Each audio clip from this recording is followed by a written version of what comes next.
Bismillahirrahmanirrahim. Elhamdülillahi Rabbil alemin. Vessalatu vesselamu ala Resulina Muhammedin ve ala alihi ve ashabihi ve etba'ihi ve ahfadihi ecma'in. Subhaneke la ilme lena illa ma allamtena inneke entel alimul hakim. سبحانك لا فهم لنا إلا ما فهمتنا إنك أنت الجواد الكريم رب اشرح لي صدري ويسر لي أمري واحلل عقدة من لساني يفقهوا قولي وأفوض أمري إلى الله إن الله بصير بالعباد اللهم صل وسلم وبارك على سيدنا محمد وعلى آله عدد كمال الله وكما يليق بكماله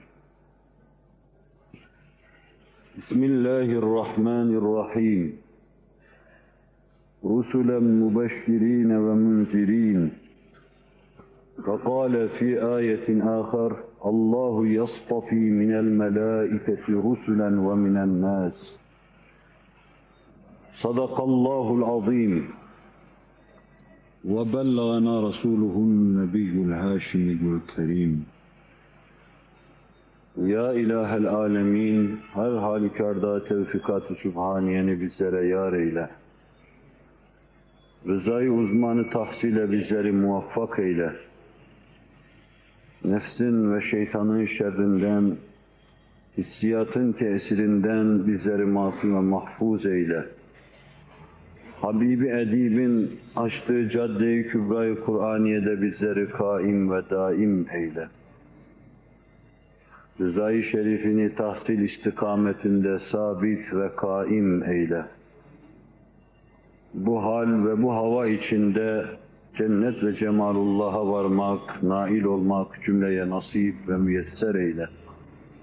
Amin. Bu hurmeti seyyidil mürselin velhamdülillahi Rabbil alemin. Muhterem Müslümanlar, içinde bulunduğumuz Ramazan-ı Şerif'te herkes bir kısım vazifelerle vazifeli, mesul, mükellef, umumi mükellefiyetler içinde bazılarımıza anlatma mükellefiyeti terettüp ediyor, pek çoğumuza da dinleme mükellefiyeti, Allah muktezasıyla amele muvaffak kılsın, anlama mükellefiyeti terettüp ediyor. Bu cümleden olarak sair zamana muhalif bir durumda bir Ramazan dersi ortaya koyduk, vaaz ediyoruz ölenleri. Şimdi öteden beri devam ettire geldiğimiz Cuma dersleri var. Cuma derslerini karıştırmadım umumi derslere. Sair günlerde ölenleri ayrı şeylerden bahsetmekle beraber Cuma günü yine bir evvelki Cuma bıraktığımız yerden Resul-i Ekrem Aleyhisselatü Vesselam'ın şevahid ve delailini arz etmeye devam edeceğim. Peygamberliğe ait şahitler ve delilleri, onlardan çıkaracağımız bizim hesabımıza, hayatımıza bir yön, bir biçim, bir şekil verebileceğimiz unsurları, nübüvvetin hasse-i lazimesi olan bir kısım üstün vasıfları, peygamberlerin mümeyyiz durumlarını arz etmeye devam ediyoruz. Takip edenlerin bildiği veçile son olarak Allah Resulü'nün sallallahu aleyhi ve sellem tebliğini birkaç küçük misalle sona erdirmiştik. Bize daha ilk mektep durumundaki devrelerimizde nasıl Allah'ın sıfatlarını belletirler, muallimlerimiz Allah onlardan razı olsun, aynı zamanda peygamberlerin sıfatlarını da anlatırlar. Sıdk, emanet, kısmet, tebliğ, fetanet. Bunlar bizim 5-6 yaşındayken öğrendiğimiz şeylerdir.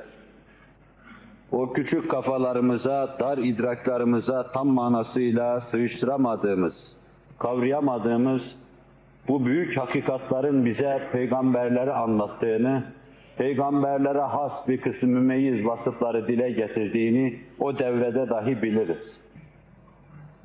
Sonra görüyor ve anlıyoruz ki bunlar içtimaiyata iyi vakıf olma karşısında, insan haleti ruhiyesine iyi vakıf olma karşısında, içtimai hareketler, maşeri hareketler karşısında, beşeri idare ve tedbir karşısında, insanlara ruh verme, bir şeyler telkin etme karşısında, aile idaresi karşısında ehemmiyeti olan büyük hususlarmış.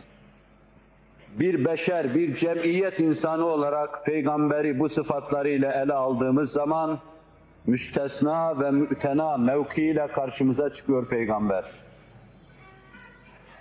Herhangi bir insanın bir meleğe benzer tarafı olabilir. Herhangi bir insan meleğe bir noktada yaklaşmış olabilir. Peygamber, beşer, bizim içimizden olmasına rağmen, hususiyle bu mümeyyiz vasıflarda hiçbir beşer peygamberin kâbına yaklaşamaz. Bunu görüyoruz apaçık. Görüyoruz ki beşer bizim içimizde yiyip içtikleri, yatıp kalktıkları, izdivaç yaptıkları halde adeta başka bir alemde, başka bir alem için yaşıyorlar. Adeta yeryüzünde, fena alemde, baki alemin varlıkları melekler gibi yaşıyorlar. İşte bu hakikati böylece gördükten sonra içimizden gele gele hissiyatımıza sindire sindire Muhammedur Resulullah sallallahu aleyhi ve sellem diyoruz. Muhammed Allah'ın Resuludur. Allah elçisi, şerefli elçisi olan Nebiler Nebisi'nin arkasında bizi kaim ve daim eylesin subh-i haşre kadar.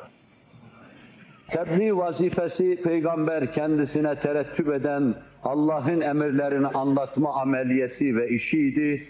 Onu düşmanların bütün ira, aldatma, tazyik ve manialar ika etmelerine mukabil bir hakkın yaptığını gördük.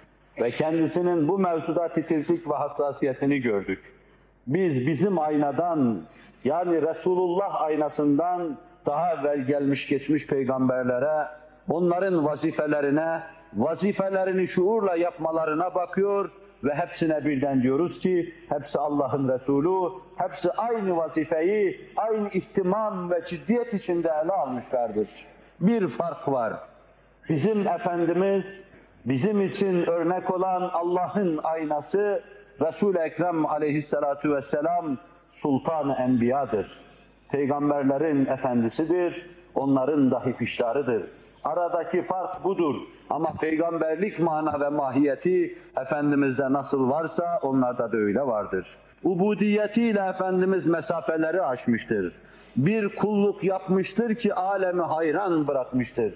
Allah'a karşı bir hakkın bir vazife yerine getirmiştir ki melekler kabilse dudak ısırmış, dil ısırmışlardır.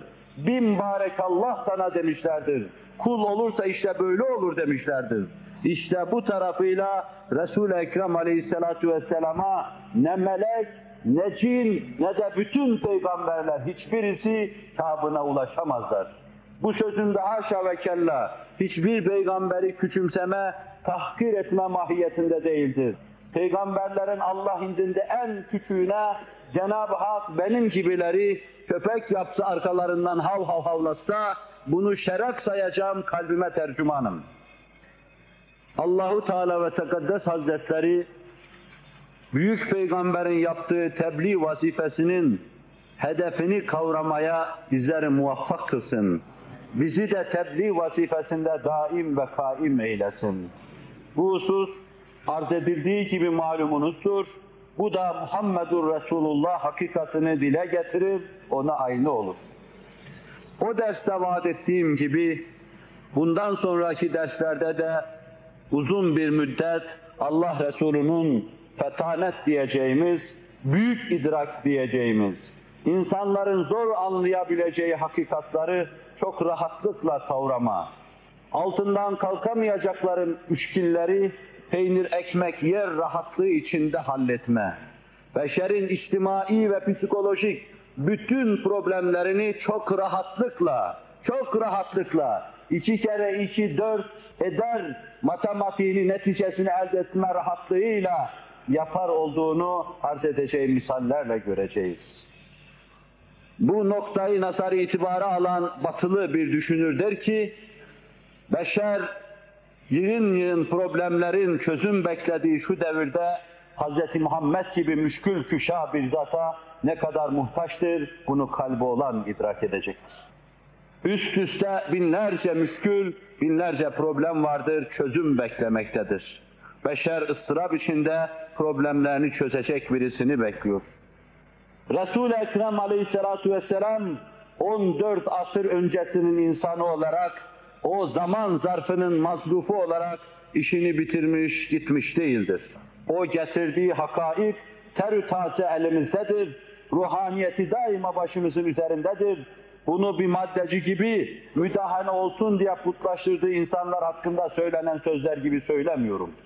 Ağzından çıkan onun hakkındaki bütün tazimkar ifadelere evet öyledir cevabı sevabını aldığıma katiyen inanarak söylüyorum. Ve mübarek ruhuna benzeyen ravzasının, mezarının başında durup elfi salatin ve elfi selamin aleyke ya Resulallah dediğim zaman dönüp bana ve aleykesselam dediğini duyduğuma katiyen bir yakinle inanmış gibi konuşuyorum. Böyle bir şey duymadım. Böyle bir cevap kulağıma gelmedi. Ama duymuş gibi bir yakinim vardır. Resul-i Ekrem'in başında ona salat-ı selam okuduğum zaman bana iade edeceğine dair.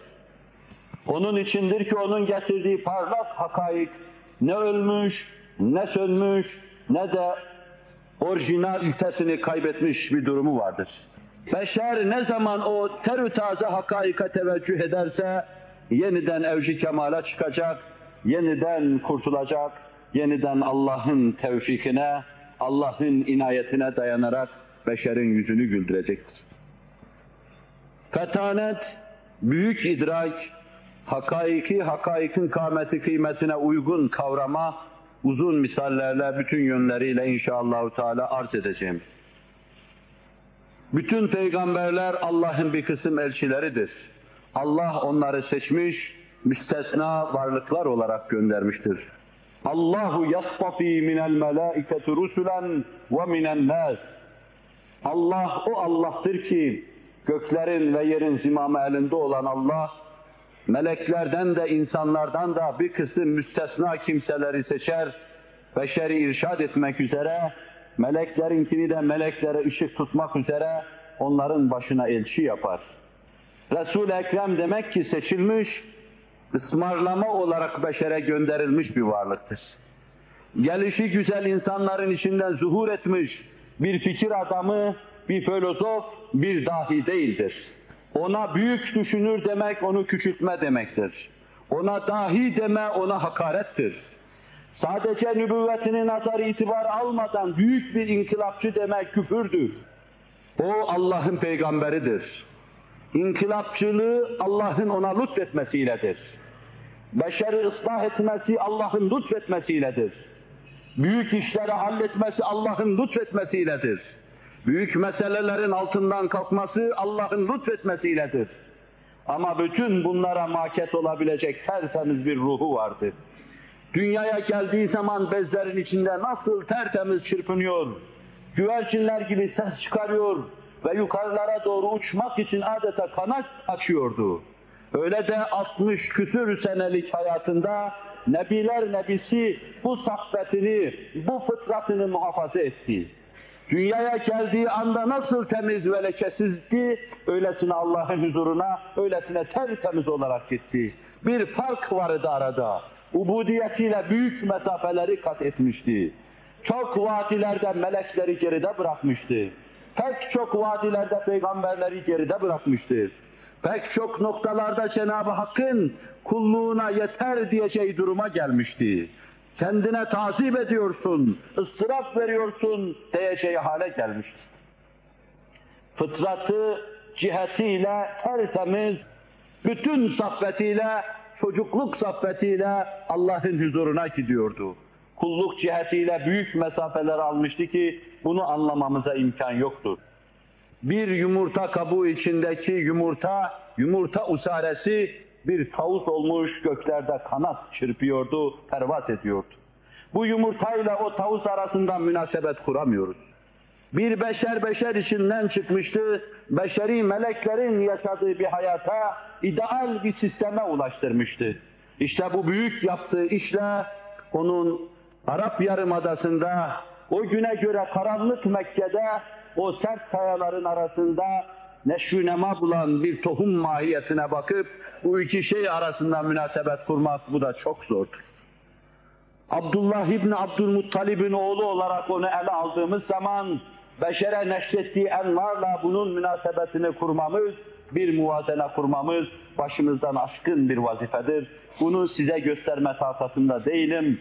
Cenab-ı Hak içimizden birine bu gücü, bu kuvveti versin. Bu münasebeti, bu muvazeneyi kursun ve size anlatsın. Elini mi kaldıracak, kolunu mu kaldıracak, bu hakikati uzmayı açık, berrak, tertemiz simasıyla size göstersin inşallah Teala. Ben de beraber o gösterenden göreyim, kalbim o imanı sindireyim, o büyük zata inanmış olayım. Ona Allah demedikten sonra hakkında ne söylersen söyle, onun kâmetinden aşağı kalacaktır. Bir zata çok sevdiğim, pek çok defa ikramla kendisinden bahsettiğim bir zata, birisinin derleyip topladığı, onun hakkında çok takdirkar ve sitayişkar sözleri götürdüm. Ona dinlettirdim. Sonra dedim ki bu sözlerde mübalağa var mı? Vallahi bu sözlerde de onun kâmetinden çok aşağı kalıyor. Halbuki ben çok fazla buluyordum kendime göre onları. Acaba haddi mi aştık, sınırı tecavüz mü ettik diyorduk. Evet, o kâmeti bâle hakkında kim ne söylerse söylesin, Firdevsiler, Enveriler destanlar yazsınlar, Molla Camiler destanlar yazsınlar, yine onun aşrı mişarını anlatamayacaklar. O büyük, o müstesna keyfiyetin, mana ve mahiyetin bir ucunu anlatamayacaklar. Cenab-ı Hak onu tanımaya ve anlamaya muvaffak kılsın. Fetanet arz ettiğim gibi idrak demektir. Resul-i Ekrem aleyhissalatu vesselam cidden büyük bir idraktı. Büyük bir kavrayış vardı. İdrak edemediği, kavrayamadığı, altından kalkamadığı 23 senelik nübüvvet hayatında hiçbir mesele yoktur. Allah o kâmeti bâlaya ayrıca bir libas giydirmiş, peygamberlik libasını giydirmiş, şerefine şeref katmıştır. Beşer içinde çok büyük kimseler vardır. Büyük davalarla ortaya gelirler, ortaya atılırlar. Beşere ışık tutacak, beşeri kıvama getirecek, olgunluğa, kemale erdirecek büyük kimseler ortaya çıkmışlardır. Ama bunlar büyük kimseye yaraşır, idraka, kavrayışa sahip değillerse, ortaya attıkları büyük dava neşü nema bulmadan zayi olup gitmiştir. İnsanın sadece bu mevzudaki aklı, idraki, fetaneti dahi çok defa kafi gelmez. İnsan o büyük fetanet, büyük idrak olarak ortaya attığı davayı anlatabilecek, dile getirebilecek, insanların haleti ruhiyesine göre takdim edebilecek duruma, evsafa, keyfiyete sahip değil ise yine o büyük dava zayi olup gider. Nice büyük kimseler vardır, velidir onlar, ermişlerdir, hakikate ulaşmışlardır, ortaya bir dava atmışlardır, insanların o dava etrafında toplanmasını arzu etmişlerdir. Ama ağızlarında dil olmadığı için, gönüllerinin heyecanına tercüman olacak imkana sahip bulunmadıkları için davaları zayi olup gitmiştir. Bittiği gibi kurumuş, yeşerdiği gibi solmuştur. İnsan o fetanete sahip olur da ama anlatamazsa, anlatamayan çok kimselerin davaları da heder olur, zayi olur gider. Büyük bir dava ortaya atılacak. O büyük davanın enini uzunluğunu kavramış olacak dava adamı. Başı, görüş ufku yüce dağlardan çok yüce olacak. O işin ıstırabını, o işin zevk ve lezzetini aynı anda kavrayacak. Çepeçevre meseleye vakıf olacak. Ondan sonra bütün duyduğu, doyduğu şeyleri rahatlıkla anlatacak. Anlatacak ki çevresine müessir olsun. Bu birinci nokta, bunu bizim mürşidimizin tabiriyle ceybi aklınıza koyun diyeyim. İkinci husus, beşer muhtelif sınıflara mensup, muhtelif meselelerde ihtisas yapmış kimselerden mürekkeptir. İnsanların kimisi din adamıdır. Dini sahada ihtisas yapar. İlahiyata vakıftır. Fizik aleminin ötesindeki esrara vakıftır. İlahtan bahseder, mabuttan bahseder. Hak bir dinin saliki ve zahibi ise mabud-u mutlaktan bahseder. Onun esma ve sıfatından bahseder. İnsanların kimisi ihtisas sahasında ihtisas yapmıştır. Kimisi idari sahada ihtisas yapmıştır. Kimisi siyasi sahada ihtisas yapmıştır. Kimisi reçberdir. Kimisi ticaretçidir. Kimisi terbiyecidir. Kimisi hükümet adamıdır. Kimisi de başka şeydir. Beşer bu çeşit çeşit sahalarda ihtisas yapmış, çeşit çeşit sahalara kendisini vermiş fertlerden mürekkeptir. Bu fertlerin her birerlerinin kendi sahasında dertleri vardır. Her birerlerin çözüm bekleyen problemleri, müşkülleri vardır. Dava adamı, büyük insan teker teker bu müşkülleri çözecektir. Dava adamın karşısına iktisatçı gelecek, kendisine ait iktisadi meselelerin çözümünü, hallini isteyecektir. İdari adam gelecek, idari meselelerin çözüm ve hallini isteyecektir. Siyasi adam gelecek, kendi sahasına ait meseleleri tevcih edecek, hal bekleyecektir. Reçber, elindeki orağıyla, tırpanıyla gelecek, çapasıyla gelecek, ben bağını nasıl yapayım diye soracaktır. Bunların hepsi bizim büyük dava adamına sorulmuş ve hepsi çözüm bulmuştur. Kadınlarla meşgul olan gelecek, ondan öğrenecek. Nasıl kadınları ıslah ederiz? Çocuklarla meşgul olan terbiyeciler, pedagoglar ondan öğrenecekler. İnsanları bir kıvama getirmek, bir biçime sokmak için uğraşan psikologlar gelip meselelerini ona soracaklar. İçtimaiyatçılar, Frenkçe bir tabirle arz edeyim, sosyologlar gelip meselelerini ona soracaklar. Herkes, her şeyde, her halükarda bütün beşerin muhtaç olduğu büyük dava adamına müracaat edecek. Eğer o dava adamı bu müracaatçılardan bir tanesinin sorduğu şeye, ortaya arz ettiği meseleye, müşküle cevabı sevap vermezse, o meseleyi halletmezse onun nazarında yıkılıverir. Ve o onun arkasından gitmez. Beşerin hali daima bu olmuştur. Büyüttüğü kimselerde pek çok vasıflar onu boğacak kadar kabarık olduğu için hayranı olmuş, meczubu olmuş arkasından koşmuştur. Bunu da yine aklınızın bir köşesine koyun. Ve sonra Resul-i Ekrem aleyhissalatu vesselama bakın. O efsah-i beşer, o ekmel-i beşer, o beşerin bütün fetanetlileri bir araya gelse fetanetine ulaşamayan müstesna insan, nasıl büyük hakikatları ortaya atıyor? Nasıl o hakikatler ortaya attığı hakikatler beşerin gönlünde makes buluyor? Nasıl insanlar onu kabul ediyorlar her meselede? Medine'de rençber kapısına geliyor. Bağımızı nasıl yapalım? O mevzuda müşkül küşa. Meseleyi çözüyor, müşkülü hallediyor. Onlar gidiyor, ona göre hareket ediyor, muvaffak oluyorlar.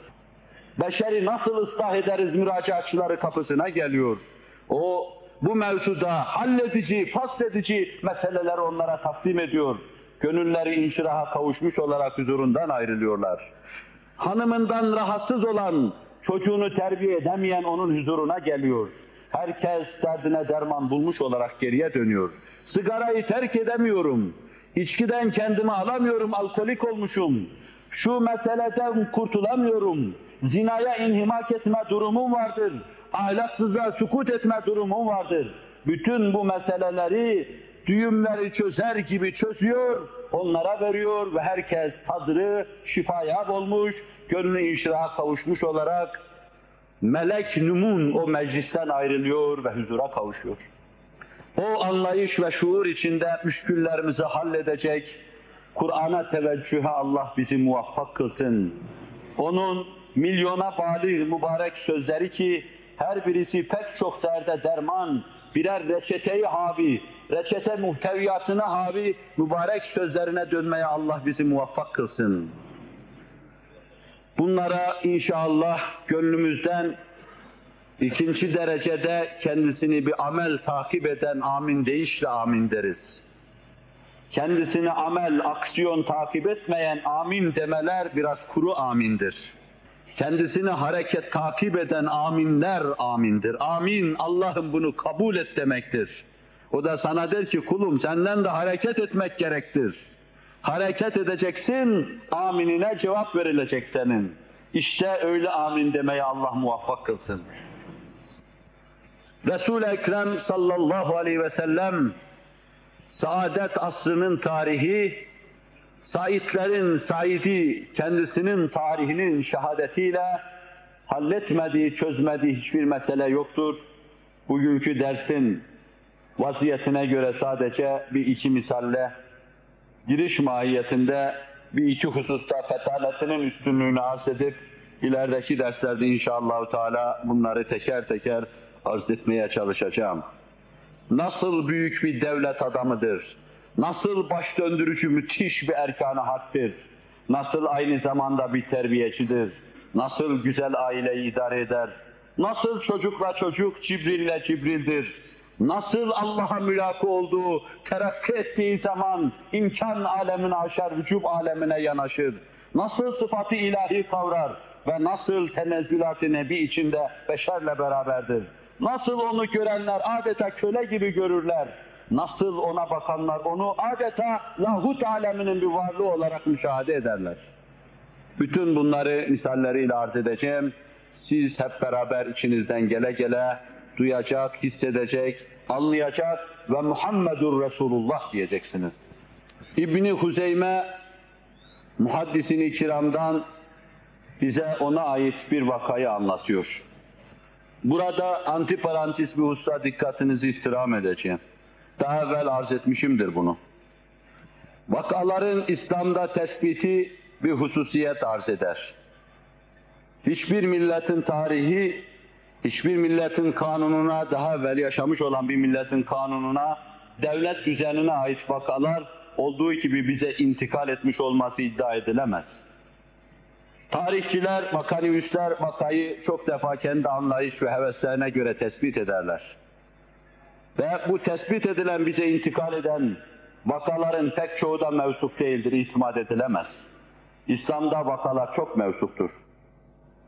Bana ait bir vaka mesela İslam'da size intikal ettiriliyorsa şöyle intikal ettirilir. Sizin içinizdeki Ali Efendi benden duymuştur bu vakayı. Ali Efendi bir başkasına nakleder. O Ali Efendi'nin kendisine kime naklediyorsa o zat tarafından çok iyi tanınması lazım. Ne kadar, nereye kadar tanınması lazım? Hayatında hiç yalan söylememiş olduğunu bilmeye kadar tanınması lazım. Aklını hayatının sonuna kadar muhafaza edip ihtilat olmadığına kadar tanıması lazım. Hayatında herhangi bir ahlaksızlığını çok iyi bilmeye kadar tanıması lazım. Şayet benden o sözü nakleden o zat veya ondan nakleden zat veya ondan nakleden zat 6 tane silsilede insan varsa bunlardan bir tanesinin bir yalanını tespit ederlerse o söz doğrudan doğruya peygamberden gelse dahi reddedilir. Üzerine tükürürler onun. Her zat adeta melek numun olacak. Yalan olmayacak, ahlaksız olmayacak, fıskı fücuru olmayacak. Ve bunlar 1., 2., 3. asırda böylesine ince eleklerle elenmiş, sık dokunmuş ve vakalar böyle tespit edilmiştir. İslam'daki vakalar gelişi güzel değildir. Nice sözler vardır ki İmam Ahmed bin Hanbel radıyallahu anh ben 1 milyon hadis ezberledim diyor. Ve bunların hepsini attım çeşitli arızalardan ötürü. Sadece 40.000 tanesini kitabımda tespit ettim.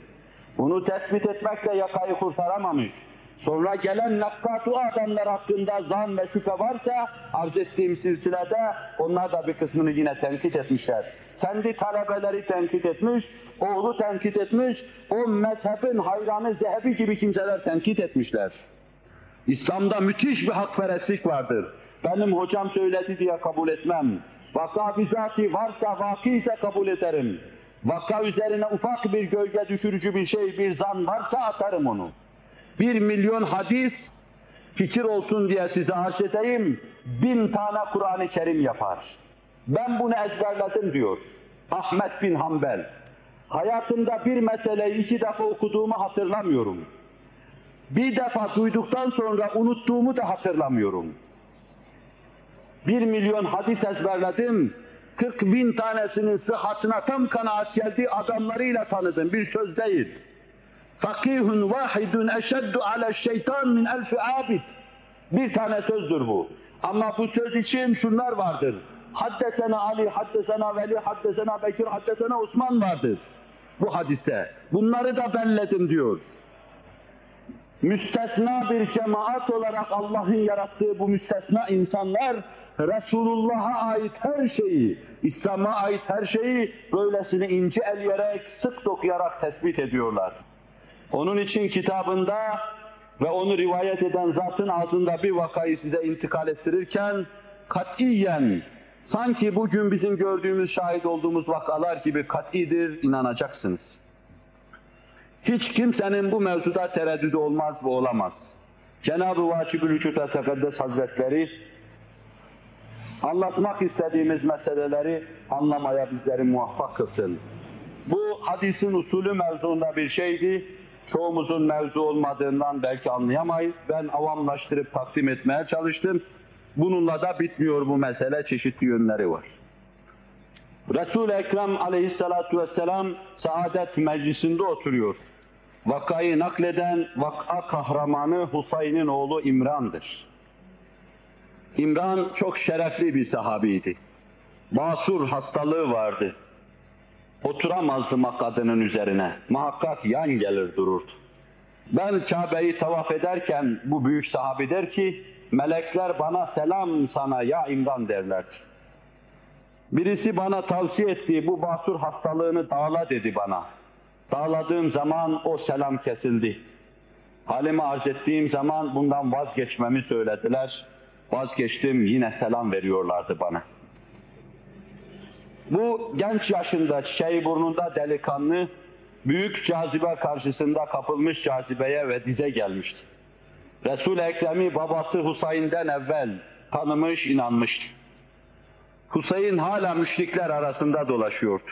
Onlar onu ikna etti, dediler git, sen nafizül kelim bir adamsın, sözün müessir bir adamdır. Şu Muhammed denen insana sallallahu aleyhi ve sellem bir şeyler anlat, onu bu davadan vazgeçir, çocuklarımızı, hanımlarımızı baştan çıkarıyor, İslam denen şey içine sokuyor, mealinde laflar ettiler. Husayn bir şey yapacak edasıyla geldi.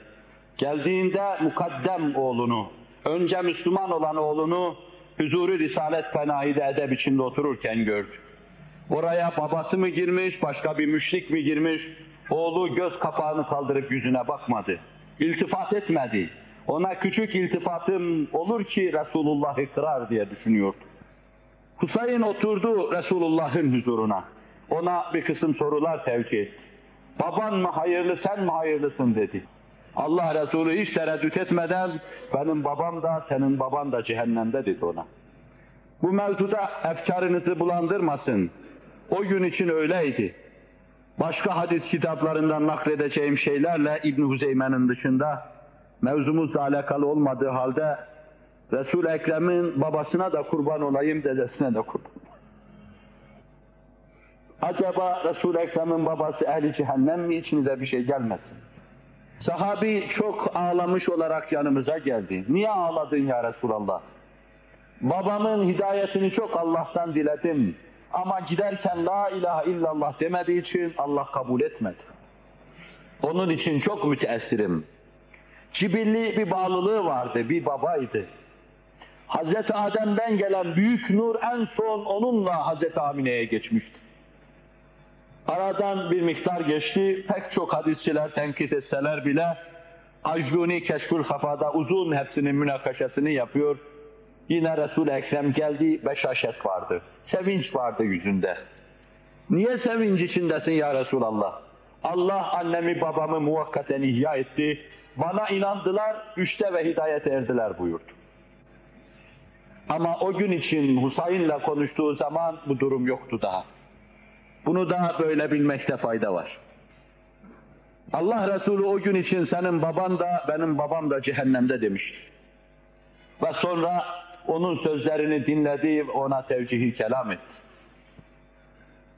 Ya Hüseyin, kem ta'budu min ilahin, kaç tane mabuda ibadet ediyorsun? Büyük fetanetin onu dize getirişine bakın. Meseleyi onun haleti ruhiyesine göre ona takdimin büyüklüğüne bakın. Kaç mabuda ibadet ediyorsun? Sab'an fil ard ve vahiden fis sema. 7 tane yerde, 1 tane de gökte, 8 taneye tapıyorum dedi. فَاِذَا أَصَابَكَ الدُّرْ مَنْ تَدْعُ. Musibet gelip çarptığı zaman kime dua ediyorsun? اَلَّذ۪ي فِي السَّمَا dedi. Gökte olana dua ediyorum. Lata, Hübela, Uzza'ya dua ettiğin zaman def ediyorlar mı musibeti? Belli ki def etmiyorlar. Onu söylemedi, Hüseyin zekiydi. اَلَّذ۪ي فِي السَّمَا dedi. Musibet çarptığı zaman, musibete maruz kaldığım zaman göktekine yalvarıyorum. فَاِذَا هَلَكَ الْمَالِ مَنْ تَدْعُوا اَلَّذ۪ي فِي السَّمَا. Malın bir musibete maruz kalıp helak olduğu zaman kime dua ediyorsun? Göktekine dua ediyorum. فَيَسْتَجِيبُوا لَكَ وَحْدَ فَتُشْرِكُهُمْ. O tek başına senin dualarına icabet ediyor, sen söylüyorsun. Sonra senin duana icabet etmeyeni sen ona şerik koşuyorsun. Onun haleti ruhiyesine göre söylenmiş. Bir edibin haleti ruhiyesine göre söylenmiş, edebiyat kıvraklığıyla ifade edilmiş bu söz Hüseyin'i büyülemiştir. Hüseyin hiç tereddüt etmeden oğlunu sevinç gözyaşlarına gark edecek sözü söyledi. La ilahe illallah Muhammedur Resulullah dedi. Allah Resulü'nün vazifesi bitmişti, ayrı bir tablo teşekkül edecekti. Bir dakika öncesine kadar babasına iltifat etmeyen İmran, yerinden ok gibi fırlamış, babasının üzerine kapanmış, saçını sakalını öpüyordu. Bu manzara Resul-i Ekrem o kadar hislendirdi ki, gözyaşlarını tutamadı, ağlamaya başladı. Şu İmran'ın haline bakın dedi. Babası tevhide ermedi, hidayeti elde edemediği için iltifat etmemiş, yüz göstermemiş, yüz işmizazıyla karşılamıştı. Ve bir de şu manzaraya bakın, babasını nasıl seviyor, nasıl abanmış okşuyor, nasıl başını gözünü yalıyor diyordu. Resul-i Ekrem aleyhissalatu vesselam'a iknaa gelmişti, onların itimat ettikleri bir insan. Çok söz söylenmemişti. Benim perişan ifadelerim içinde Resul-i Ekrem aleyhissalatu vesselam arz ettiği o sözleri söylemişti. Ama o sözler onu büyülemişti. 2 kuvvet vardı Resul-i Ekrem'in sözlerinde. Bir, alabildiğine samimi ve muhlisti. Allah'tan başka bir şey düşünmüyordu. 2, müthiş bir ruh üstünlüğüne sahipti. Allah nübüvvetle serfiraz etmişti. Ve halakati lisaniyesi vardı. Kime nasıl söylemek gerekiyor onu söylüyordu. Yeni ekmeğe pepe diyen bir çocukla konuşurken, çocuk sanıyordu ki sokakta bir arkadaşımla konuşuyorum. Yaşlı acuse bir kadınla konuşurken, sanıyordu ki kendi mahallesindeki yaşlı bir kadınla konuşuyorum. Bir edip Resul-i Ekrem'le konuşurken, dünyanın en büyük edebiyatçısı bir ediple konuşuyor sanıyordu. Hükümdarla konuşurken kurban olayım, sanki saraylarda terbiye görmüş, o adab ve erkana göre konuşuyordu. İşte bu birbirinden çok uzak ve fakat birbirini tamamlayan, bu mümeyyiz vasıfları nefsinde toplayan Resul-i Ekrem için az gelse dahi, çok gelse dahi diyeceğimiz tek şey var. Muhammedur Resulullah, Muhammedun Habibullah'tır. Resul-i Ekrem aleyhissalatu vesselam büyük fetanet olarak kendi cemaati içinde meydana gelen kargaşalıkları bir kahvaltı idaresi, kahvaltı yapma rahatlığı içinde hallediyordu. Biz bu meseleleri belki pek çoğumuz anlayamayız. Ama 10 tane adamı bir evde idare etme, 20 adamı 2 evde idare etme, 30 adamı 3 evde idare etme durumuna gelen herkes bunu çok rahatlıkla anlar ki insanları idare etmek çok zor. İnsicam içinde onların hayatını devam ettirmek çok zordur. Devlet reisine sorun devletin ne kadar zor idare edildiğini. Terbiyeciye sorun düşündüğü, hissettiği ve fakat terbiye ettiği kimseye aktaramadığı meselelerin aktarılmasının, makes bulmasının ne kadar zor olduğunu. Bir aile reisine sorun aileyi idare etmenin ne kadar zor olduğunu. Hele o aile içinde kuma birbirine zıt, düşman birkaç tane kadın varsa bunların idaresinin ne kadar zor olduğunu çok iyi bilirler. Resul-i Ekrem sallallahu aleyhi ve sellem de bir cemaat başında, bir aile başında, bir terbiyeci, bir idarecidir. Binlerce müşkül her an karşısına çıkar. Hem Araplar gibi seri'ül teessür, seri'ül gadab bir cemaat. Bugün gitseniz aynı şeyleri göreceksiniz. Canı sıkılırsa hiç tereddüt etmeden eline aldığı sopayı senin hemen yeni fabrikadan çıkardığın Chevrolet'in üzerine indiriverir. Hiç tereddüt etmeden. Beni taksiyle şuraya götür. Damarına dokunduracak bir şey yaparsan açar taksinin kapısını, bir tekme vurur seni dışarıya atar, buyur der buraya, çeker gider. Paranı da almaz, hiçbir şeyini de almaz. Böylesine serül gadap bir fıtratta, böylesine çabuk heyecanlanır, çabuk öfkelenir bir fıtratta olan insanların kılıçlarla birbirlerini delik deşik ettikleri bir devirde o insicamı devam ettirme müthiş bir şeydir. Müthiş bir dirayetin, müthiş bir kiyasetin ifadesi ve bunların arkasında nübüvvet vardır. Hüneyn vakasını müteakip, Mekke fethinden sonra Havazin dediğimiz o güne göre kafir olan bir cemaatin mebzul bulunduğu, yaman atıcı olan bu cemaatle Resul-i Ekrem harp yaptı, mağlup oldular. Bu vakayı da bize Ahmet bin Hanbel naklediyor. Ravi hadis Ebu Sa'id el-Hudri, Medine'nin şerefli ashabından. Elde edilen ganimeti Resul-i Ekrem aleyhissalatu vesselam ashabına dağıtıverdi. Müellefetül kulub dediğimiz, İslam'a girsem mi girmesem mi tereddüdünü taşıyan, kitle haleti ruhiyeti içinde kalabalıklara uyup sürüklenip giden kimseler var. O gün gönülleri hoş edilirse İslam'a girecekler ve İslam sinelerine oturduktan sonra da onu gönülden benimseyecek kimseler var. Ebu Süfyan gibi, Hz. Muaviye gibi, Safvan İbni Ümeyye gibi kimseler vardı, İkrime gibi kimseler vardı. Bunlar İslam'a mal edilirlerse, İslam'a sahip çıkarlarsa ilk fırsatta, sonra tarihi hayatlarının şehadetiyle sabittir ki hırzücan etmişler, büyük işler yapmışlardır. Onlara Allah Resulü daha çok verdi. Hatta Safvan yığın yığın koyunları görüp beğenince, beğendiğini Resulullah görünce onlardan 100 tanesi, 200 tanesi senin olsun diyordu. Böylesine cömertliği gören bu insan, ey cemaat Resulullah'a ittiba edin, vallahi bu insan yalancı değildir diyordu. Bu insan ancak Nebi olabilir diyordu. Ne yazık 13 sene Mekke devrinde, 8 sene Medine devrinde gördükleri halde inanmadıkları insanı, kabul etmedikleri insanı o dakikada kabul ediyorlardı. Bu iş burada bu şekilde devam ederken, öbür tarafta Medine'nin delikanlıları vardı. Bedir'de Resul-i Ekrem'in önünde savaşan, Uhud'da Resul-i Ekrem'in önünde aslanlar gibi savaşan, Hendek'te yine ölen, Ahzab vakasında yine onun önünde olan, Hüneyn vakasında yine Resul-i Ekrem'in önünde olan ve birkaç saat evvel Allah Resulü'nün etrafından halk dağıldığı zaman Ansarına, Hazrecine, Avs'ine seslenmişti. Lebbeyk ya Resulallah deyip etrafında saf bağlamışlardı. O kimselere çok fazla bir şey vermemişti. İçinden bazı şeyler geçen delikanlılar olmuştu. Belki şunlar geçmişti işlerinden, işlerine tercüman olmayalım.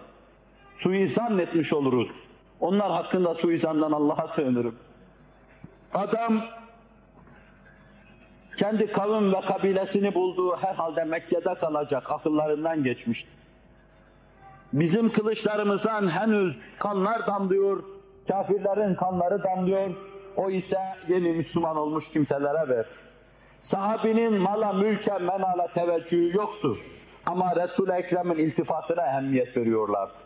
O versin de bize, biz de dağıtalım. Böyle bir iltifat bekliyorlardı belki. Beyninden vurulmuş gibi Sa'd ibn Ubade Resulullah'a durumu arz etti. Gençlerde böyle bir hissiyat var. Sen nasılsın dedi. Ben kavmimin elçisiyim ya Resulallah, onlardan bir insanım dedi. Sen onları bir yerde topla dedi. Topladı, Allah Resulü geldi.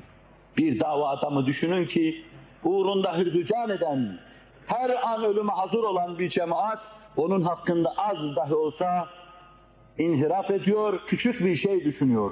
O huzurun edebine muhalif bir fikirde, bir beyanda bulunuyor. Allah Resulü sallallahu aleyhi ve sellem bunun ıstırabıyla karşılarına çıktı. Allah'a hamdü sena etti, büyüklüğünü dile getirecek şekilde.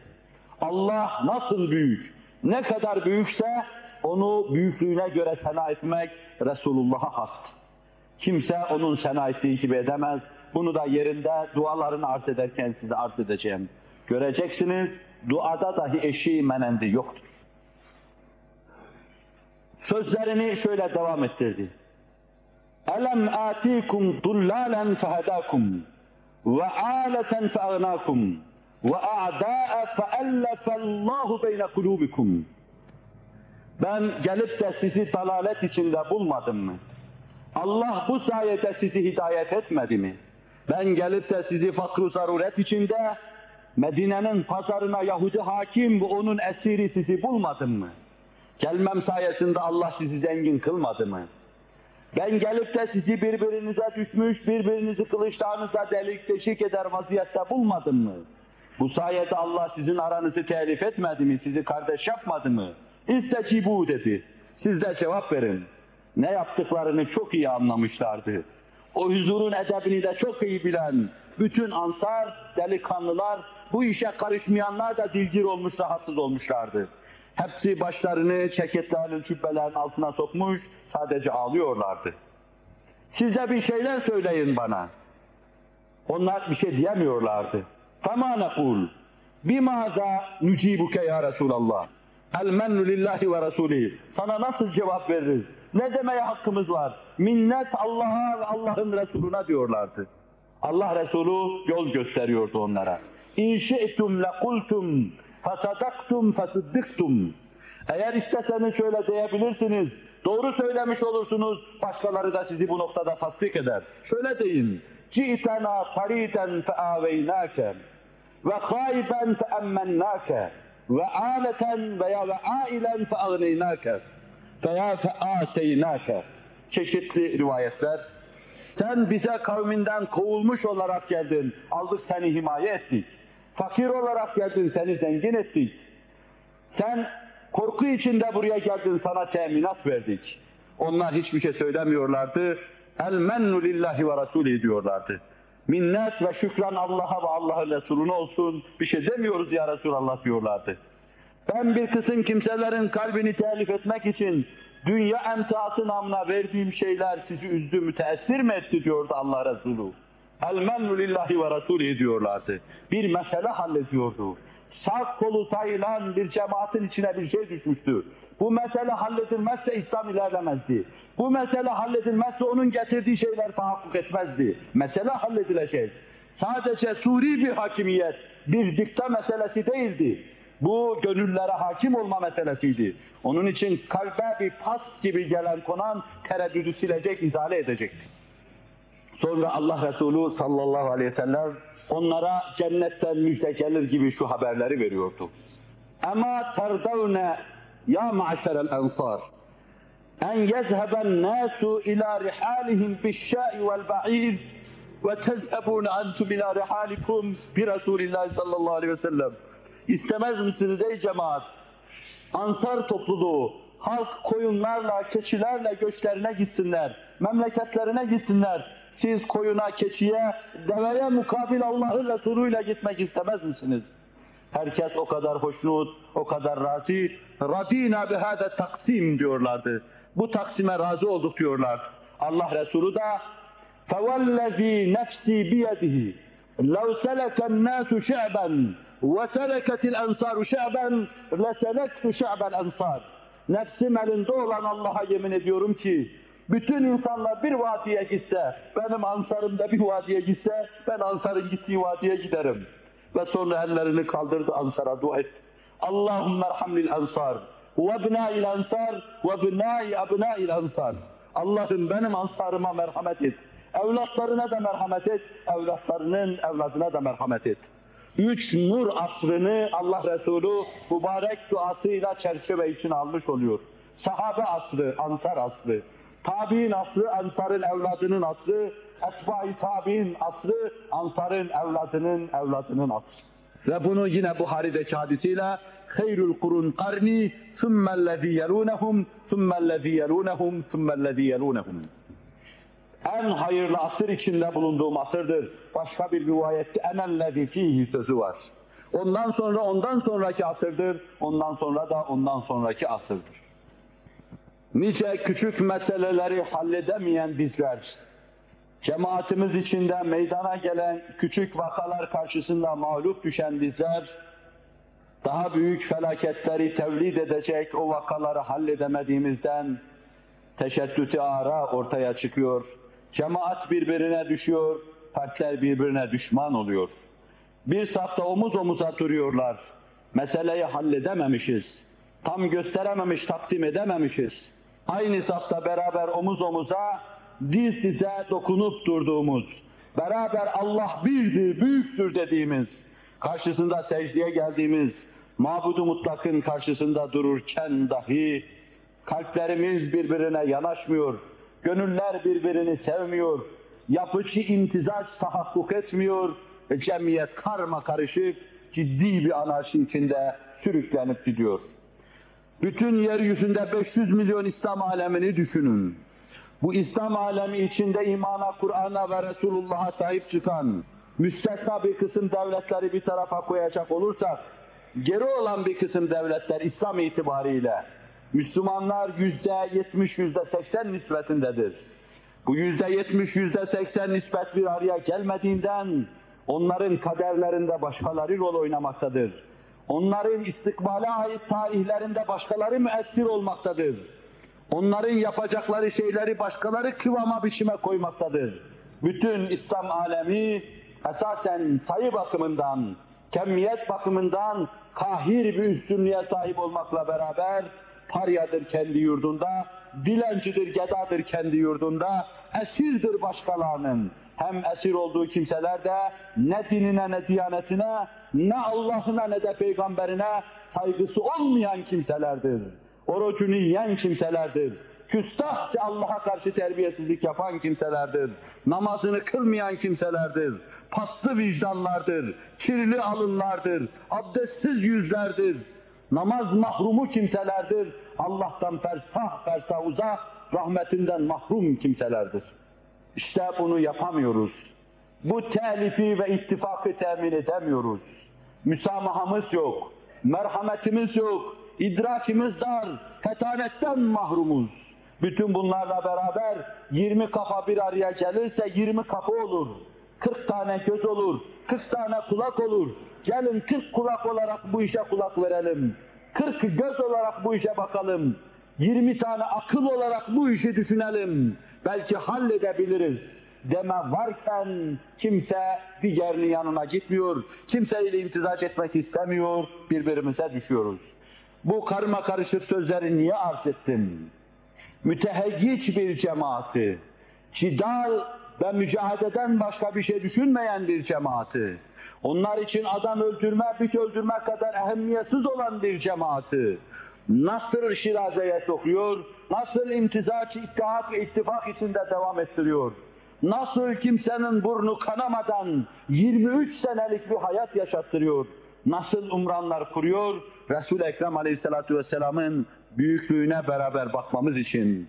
Bazı böyle menfi meseleleri sadece bir kıstas olsun, karanlığı nispetinde ışığa medet versin, yardım etsin, daha fazla vüzuhuna yardım etsin diye arz etmiş oluyorum. Yoksa Cemaat-i İslamiye'nin perişaniyetini, mezelletini, meskenetini öyle mübarek bir ayda, mübarek bir günde söylemek bana da çok hoş gelmiyor. Bunu inşallah kıstas yapalım ve Resul-i Ekrem Aleyhisselatü Vesselam'ın büyüklüğüne hep beraber bakmış olalım. Bu hususta inşallah ilerideki derslerde misalleriyle daha pek çok şey size arz edeceğim. Bir de onun minberde de devam ettiririm. Onun o büyük fetanete tercüman olan dilinin nasıl nafizül kelim, nasıl natuk, nasıl en büyük hakikatları çok rahatlıkla ifade ediyor, aklıma geldiği kadar unutmamdan dolayı, unutacağımdan dolayı Allah af buyursun, size arz etmeye çalışayım. Allah yar ve yardımcımız olsun. Tevfikini bize yar etsin. Resul-i Ekrem Aleyhisselatü Vesselam öyle söz söyler ki, onun 1 milyon hadisini, takririni, efalini ifade eden şeyleri her biri birer vecizedir diye alsanız, levhalar halinde evlerinize assanız sezadır ve beşer onun söylediği sözlerin üzerine söz söyleyemeyecektir. Sadece onun cevamül kelim diyoruz. 1000 tane hakikati bir tek cümle içinde ifade etme gibi üstün ifade kabiliyeti. Büyük fetanetin dille tezahürü. büyük gönlün, büyük ruhun dille tezahürü. Bu mevzuda söylenmiş pek çok söz vardır.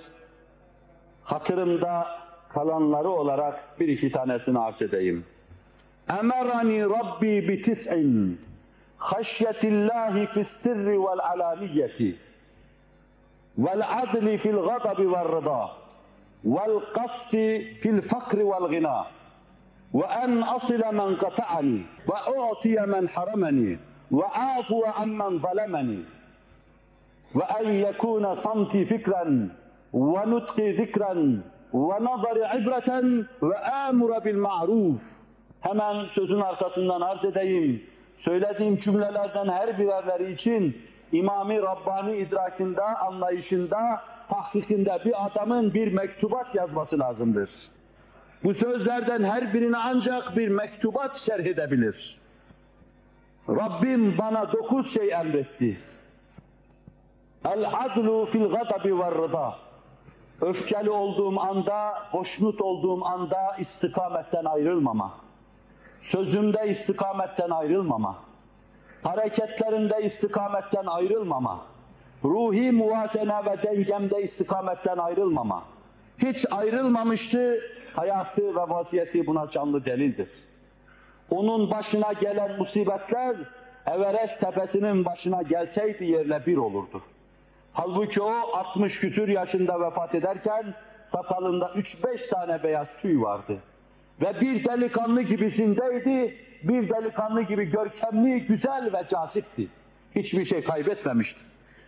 Gözyaşları ağlıya ağlıya eğer, gözyaşlarından akan su bir çay olsa aksaydı, o çayın aktığı yerde çok çınarlar bitecekti. Her gece seccadesi ıslanıyordu ve her gece o seccade pencereden aşağıya atılıyordu. Ama bu gözlerinin güzelliğinden bir şey götürmemişti. Belli ki teessür hali, belli ki gadab hali ona müsavi gelmiş. Nasıl bir şairimiz, halk şairimizdir. Hoştur bana senden gelen, ya hilatü yahut kefen, ya taze gül yahut diken, lütfun da hoş, kahrın da hoş. İster kefen gelsin, ister hilat gelsin, ister cübbe gelsin, ister kahır gelsin, ister lütuf gelsin, ister hayat gelsin, ister ölüm gelsin. Senden geliyor ya hoştur. Ruh bütünlüğü, kafa bütünlüğü, cisim, ceset bütünlüğü içinde hakikaten dediği şeyi harfiyen yaşamış. Mutazarrır ve mustarip olmamıştır Allah Resulü sallallahu aleyhi ve sellem, yıpranmamıştır. En küçük hadiseler karşısında saçını başını bembeyaz eden, mustarip görünen kimseleri kıstas yapın da Resul-i Ekrem aleyhissalatu vesselama bakın. وَالْقَصْدِ فِي الْفَقْرِ وَالْغِنَى. Zenginlik anında da, fakirlik anında da iktisadı elden bırakmama. Dünyanın servetleri, hazineleri aktığı zaman, size bir misalle bunu birkaç defa arz etmiştim. Hazreti Ömer'in onun evinin manzarasını müşahedesi çok tatlıdır. Evinde bir dağarcık, bir iki tane deri, bir sağ kadar arpa ve Allah Resulü'nün altında da hurma lifinden mensuç bir hasır vardı. Bu manzara Ömer'i hıçkıra hıçkıra ağlatmıştı. Dünya, servet, zinet ve debdebesinin o hanenin içine akması Resul-i Ekrem'in hayat düzenini değiştirmeye tesir etmemişti. Bir tane keçisi vardı Medine'ye gittiği zaman. Bir tane keçisi ya vardı ya yoktu vefat ettiği zaman. Resul-i Ekrem aleyhissalatu vesselam dünya serveti gelip geçmişti. Dibi delik bir kese gibi. Bir kerenin içine uğramış ve altından düşüp gitmişti.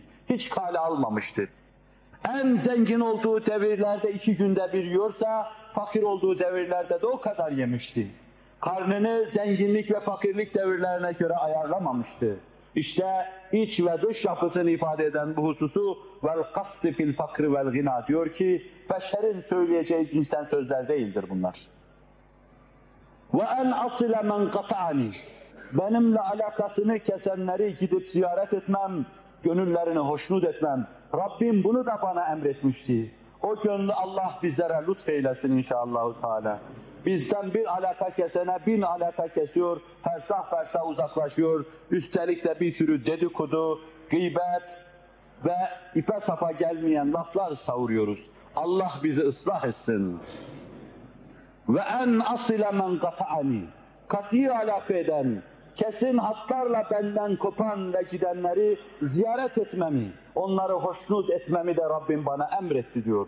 Açık söylüyor, açık yapıyor, büyük hakikatleri ifade ediyor, söz sultanı olduğunu gösteriyor. Söz sultanının yanında atılan taş baş yarar. Huzuruna tam inansam belki dilim tutulacak ama tam inanamadığım için işte konuşuyor, gevezelik yapıyorum, Allah affetsin. Ve en utiye men harameni, bana vermeyen, bir ine bana vermeyene vermemi emretti Rabbim. Bana vermeyecek, yüzüme bakmayacak, ihsanda, hediyede ve atayada bulunmayacak. Ama Rabbim bana diyor ki sen ona durmadan ver, vermeyene ver. Verme şiarı olmayana ver, nekese ver, sıkıya ver, cimriye ver, durmadan ver, vermeyenlere ver. Rabbim bunu bana emretti diyor. Biraz Arapçaya vakıf olsa insan, bu sözlerin edasına biraz vakıf olsa, büyük manalara giydirilmiş bu elfaza biraz vakıf olsa, Resul-i Ekrem'e benim gibi o da söz sultanı diyecektir. Ve imanı daha üstün, daha seviyeli olan kimseler, belki benim biraz evvel temenni ettiğim şeye maruz kalacak, dilleri tutulacaktır. وَعَافُوا عَمَّنْ ظَلَمَنِي, bana zulmedeni de Rabbim affetmemi bana emretti. Sana zulmedecekler, kıyacaklar. Bunu da yapmıştır Resul-i Ekrem aleyhissalatu vesselam. Mekke fethine kadar ona yapmadık iş bırakmayan kimseler, o gün sıkışınca Hazreti Ali'ye müracaat etmişlerdi. Ve Hazreti Ali onlara "Tallahi laqad âserekallahu aleyna ve in kunna lehâti'in." Bu Hazreti Yusuf'un kardeşlerinin Hazreti Yusuf'a bütün kötülükleri yaptıktan sonra af için müracaat sadedinde söylediği sözlerdi. Mekkeliler de aynen Resulullah'a yapmışlardı. Beytullah'ın etrafında toplandılar.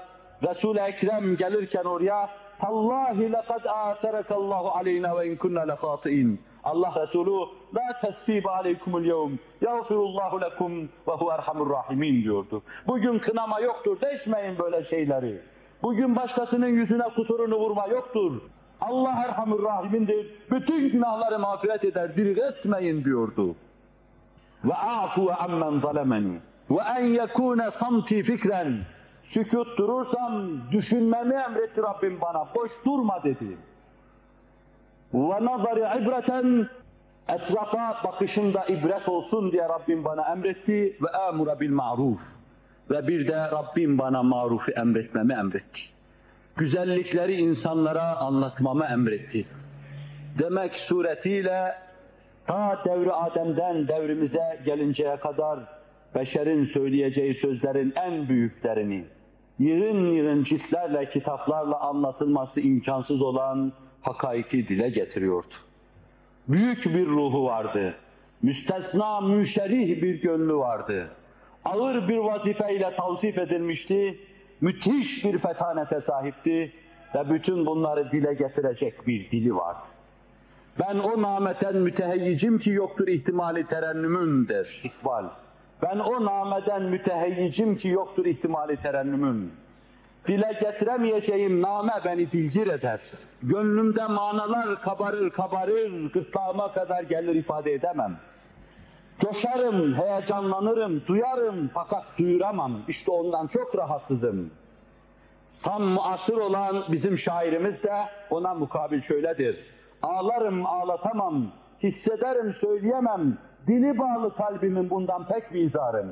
Bu da Mehmet Akif'tir. Ağlarım ağlatamam, hissederim söyleyemem, dili bağlı kalbimin bundan pek bizarım. Ama Nebi ağlar ağlatır, hisseder söyler, dili bağlı değildir onun. İçine ne gelirse onu Allah terennüme imkan verir. Onun içindir ki onların arkasında 3-5 adam meydana gelmemesine mukabil, beşerin binlerce, milyonlarca dahileri Nebiler Nebisi'nin arkasında fevç fevç coşar. Fevç fevç ruşu kuruşa gelir, mevceleri ta asrımıza kadar gelir. Cenab-ı Vacib-ül Vücud ve Tekaddes Hazretleri, füyüzat ve esrar-ı nebeviyeden istifade eden salih zümreye bizleri ilhak buyursun. Yar ve yardımcımız olsun, tevfikini yar etsin, bizi iki cihanda bahtiyar etsin. Bu mevzuda arz edeceğim misaller, hadis olarak daha birkaç tane vardı kafamda tasavvuruma göre. Vaktin müsaade ederseniz önümüzdeki cumaya bırakmak istiyorum. Bugünlük bu kadarlıkla iktifa edeceğim. Allah yar ve yardımcımız olsun. Bizlere hüsnü hatimeler ihsan eylesin. Hz. Muhammed Aleyhisselatü Vesselam'ı tanımaya muvaffak kılsın. Lillahi Teala'l-Fatiha.